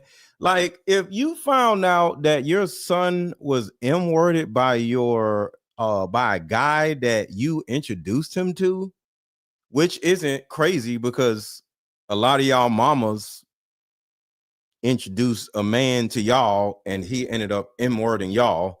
So it's not crazy. But wouldn't it be a certain amount of empathy or sadness?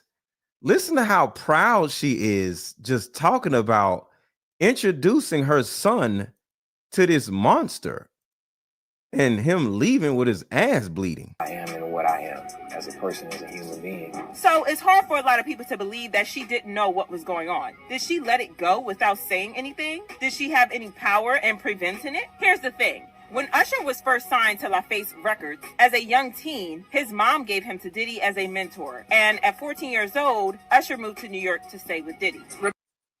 Shout out to Gemini Queen. Gemini Queen said, I self-destructed a few times until I recognized heal your inner child. Facts. And that's what my course does. Yep. And real quick, I just want to say this real quick. We're going to get back to it. I just want to do this. I want to say thank you to Monica, David. Monica bought I think a card game also. So shout out to Monica. Shout out to Williams. Shout out to Savannah. Adrienne. Shout out to Annette. Adrienne again. Shout out to Adrienne again. Shout out to Shirley, Robert, Cynthia, Fenchy, Erica, Nicole, Yvette, Rashonda, Amina, One. Their name is One. Amina again. I love y'all. Some of y'all be buying stuff and y'all come back and buy something again. Shout out to y'all. I love y'all. Shout out to Roy, Michelle, Felicia, Cheryl, Trish, Rebecca, Yonda, shout out to Kimmy, shout out Tyrell.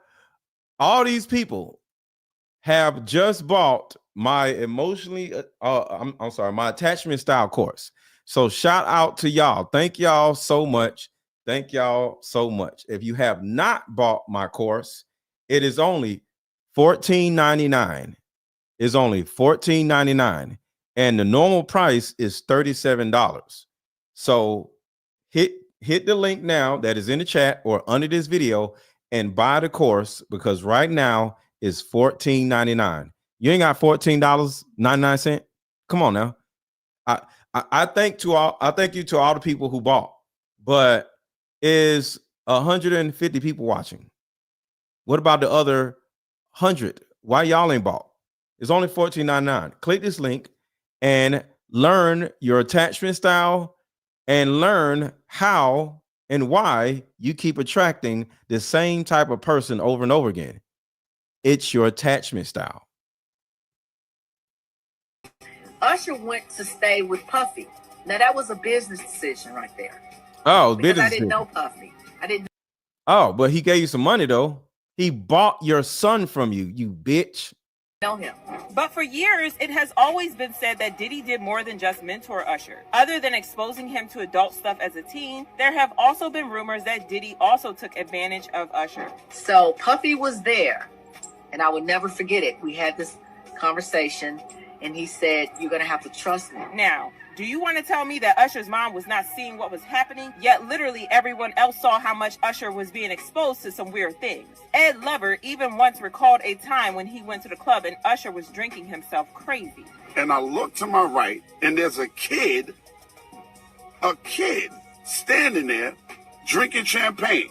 Oh, no. And I couldn't help but wonder who the hell let their child come into this club, stand in the VIP section, and drink champagne. I mean, guzzling champagne. His mama, not Diddy, his mama. Shout out to Dator.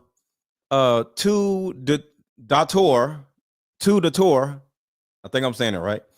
I've been listening, and the basic things Mr. Let Go has talked about attachment styles and family dysfunction and ACEs, that is adverse childhood experiences, is factually accurate.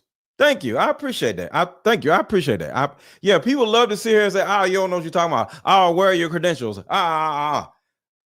Y'all can just check all my receipts, and y'all already know tonight's conversation got exposed. Ain't nobody said shit about me. Ain't nobody ever gonna expose me because I know my shit. So shout out to Dator. I hope I'm saying Doctor or however. I've been listening to Mr. Let Go talking about attachment styles, family dysfunction, and ACEs, and I've been accurate. Thank you. I appreciate that. Who is Justin Bieber's parents? They're pieces of shit also. All these people's parents are pieces of shit. But guess what? Some of your parents are pieces of shit. I'm just saying. And that is my whole point of this show.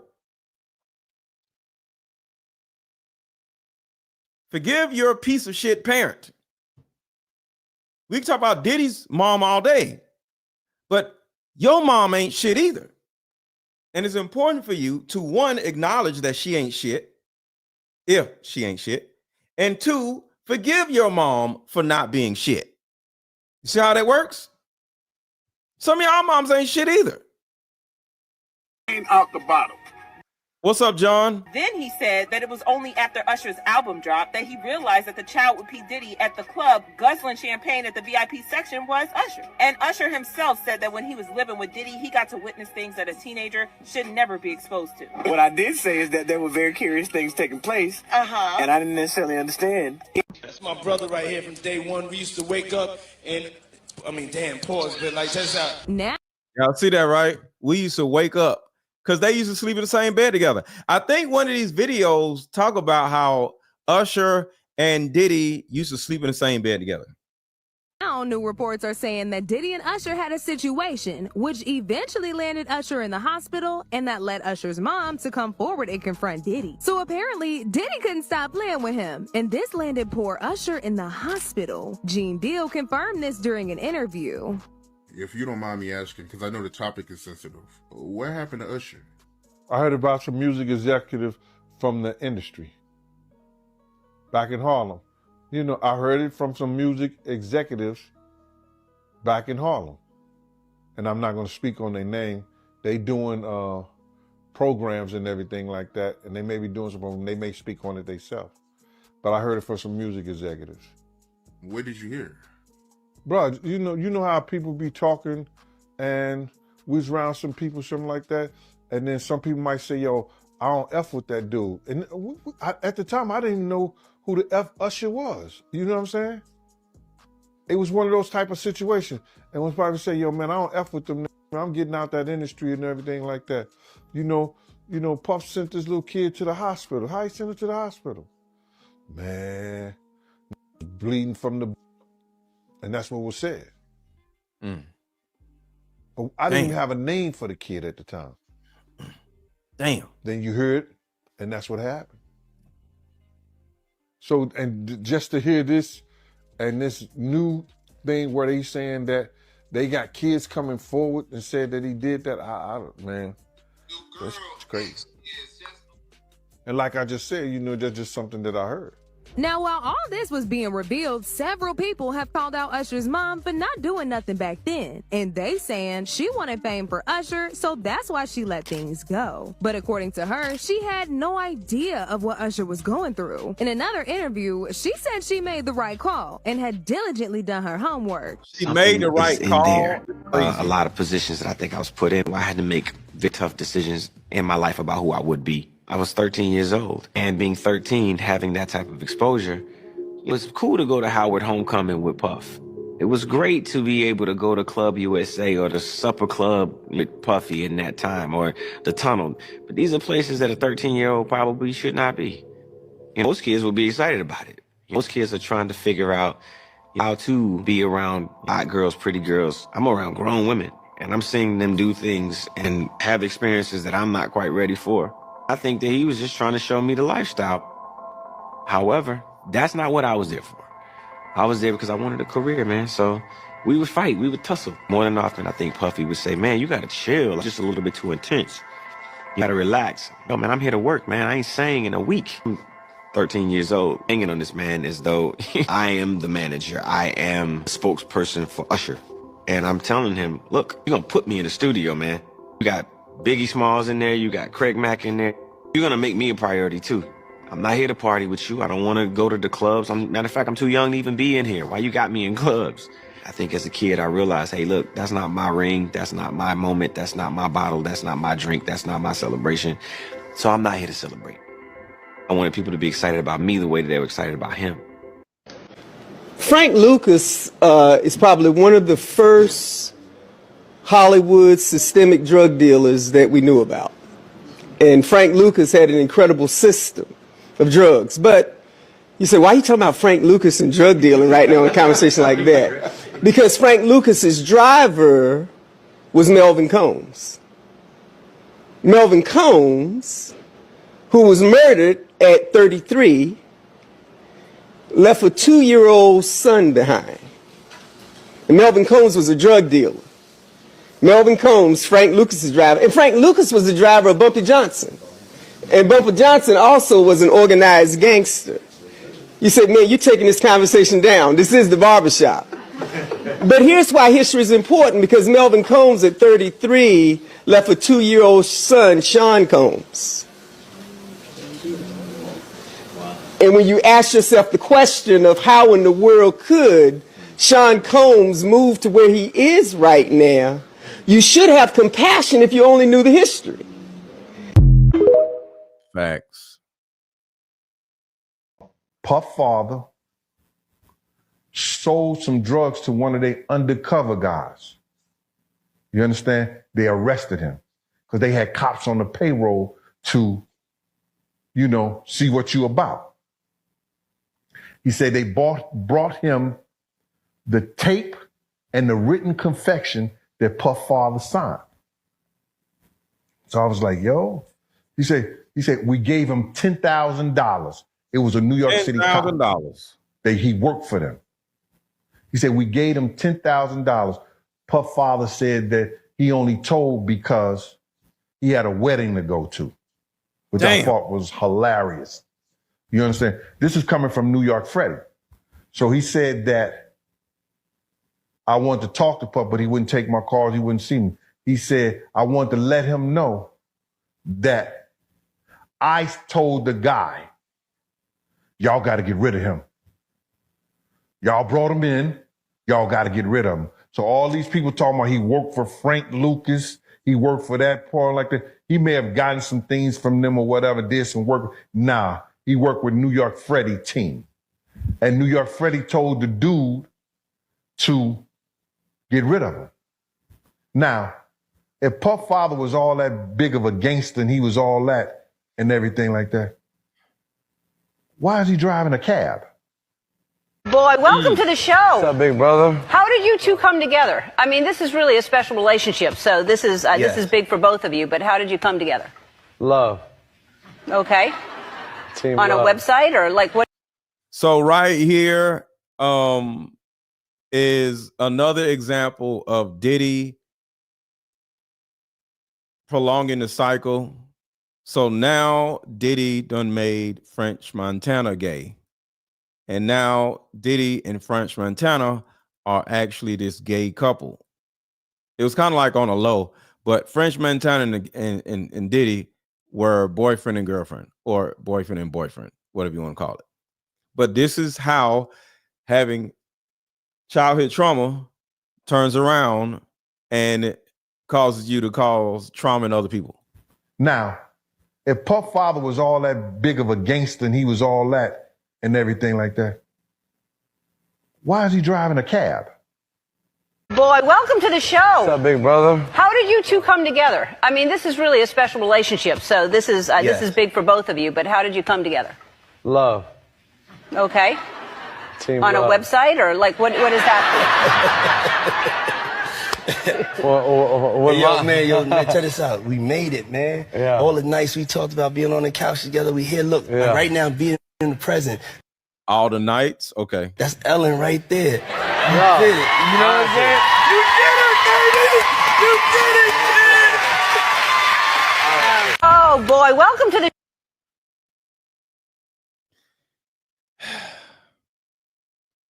Y'all, what I do as in coaching is a lot, right? And somebody a long time ago, they said, how do you compartmentalize all these people's trauma, right? You know, other people deal with trauma and then they come to me and they say, how do you compartmentalize? Well, I'm not going to say it's simple, but what I do is I have these conversations about certain topics and it helps other people deal with their issues, and it makes them feel like it makes them feel seen, it makes them feel acknowledged, but it also helps me help other people. So the way my brain works is I consume something and then I spit it back out. But when I spit it back out, it doesn't come in the same way as it was consumed. You know, so somebody might say, my ex-boyfriend knocked my teeth out, or my ex-boyfriend did, or my mother did this, something terrible, right? I don't spew it back out as a bad thing.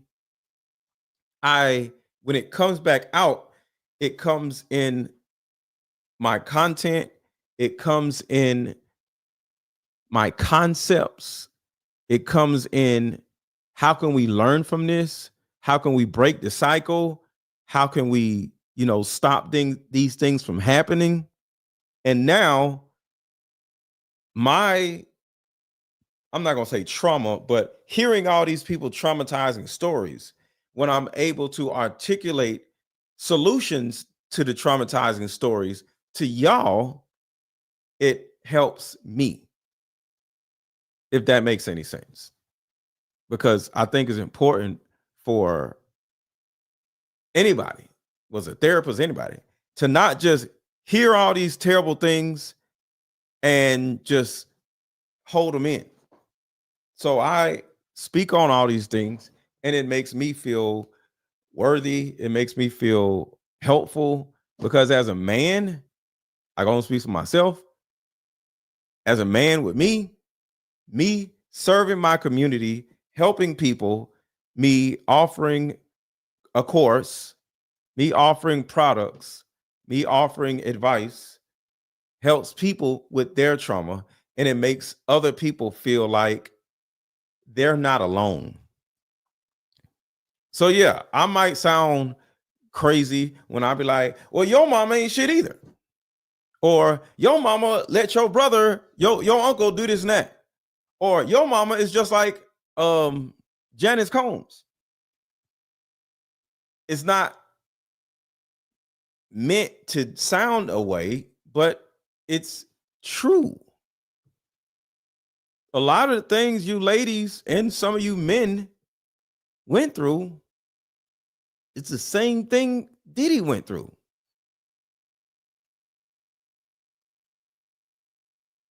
But nobody wants to talk about it.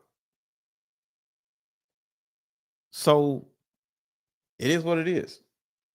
But if you have not bought my course, it's only $14.99. The link is in the chat that y'all been chatting in. Make sure to hit the like button. And if you don't see the link in the chat, the picture is under this video. So go under this video and you'll see this picture, click it, and buy the course. It's only $14.99. Regular price is actually $60, but I had it at $37. But right now it's only $14.99. So if you have bought my course, one, I want to say thank you. It's going to literally change your life. It's a 5-part course. After you start taking the course, you're going to be like, yeah, this is definitely $1,000 course. Has anybody started taking a course yet? I don't know if y'all started yet, but this is a $1,000 course, and y'all are getting it for $14.99. And once y'all start taking the course, you're like, oh shit, this is really thorough. It's a very thorough course. So buy the course right now. It's only $14.99. Every last person watching has $14.99. Buy the freaking course, whether you're a man or a woman. Buy the course, because the more people who buy the course, take the course, and it helps them, I'll make money on the back end, because you're going to be like, yo, Mr. Let Go really has my trust. And then when somebody comes out and say, oh, this person's a fake, this person a fraud, y'all ain't going to be able to say that about me, because y'all took my course, y'all done bought my card games, and you like, yo, I trust him, because I'm just here to earn your trust. But before I earn your trust, you got to buy one of my products and put them in action so I can earn your trust. So hit the link in the chat right now, the blue link in the chat, and buy my course. And you don't even have to do anything else, because the card games are on the same website. So when you click checkout, you'll see both of my card games. So if you want to buy them, you can buy them in there. So just click the link. Regardless of if you don't buy the course card game, click the link and see if it's something on that course. On the website for you. With all that being said, I will talk to y'all later, and I will be back tomorrow. I got so many different videos to do. Yeah, I'll be back tomorrow, and I'll leave y'all with this. Another thing that will help you deal with your mother issues. Came up with a solution that will help every woman watching, regardless of age, regardless of background.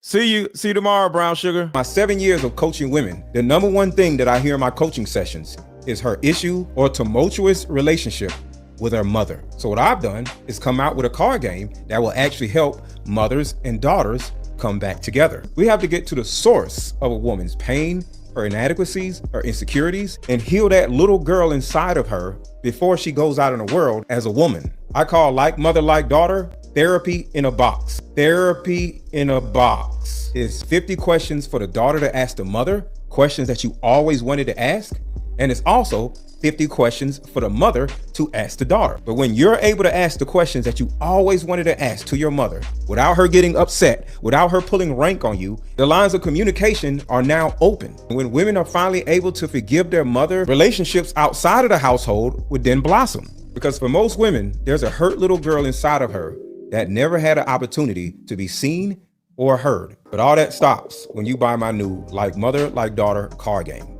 Order it now. The link is under this video. Click the link and let's start healing.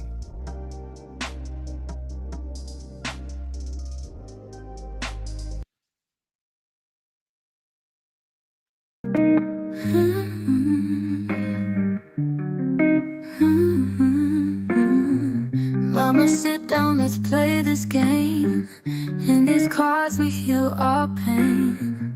Face to face we both explain. Maybe find our bond again. Years of anger lose their sting.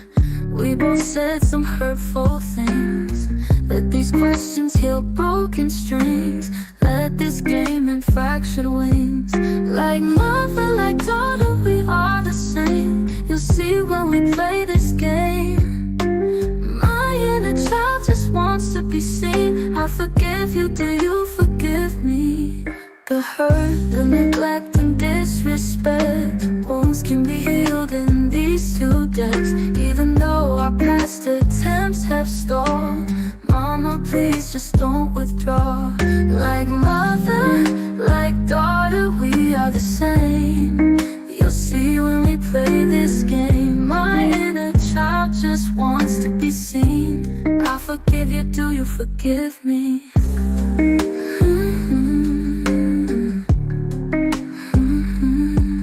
The hurt, the neglect and disrespect, wounds can be healed in these two decks. Even though our past attempts have stalled, Mama, please just don't withdraw. Like mother, like daughter, we are the same.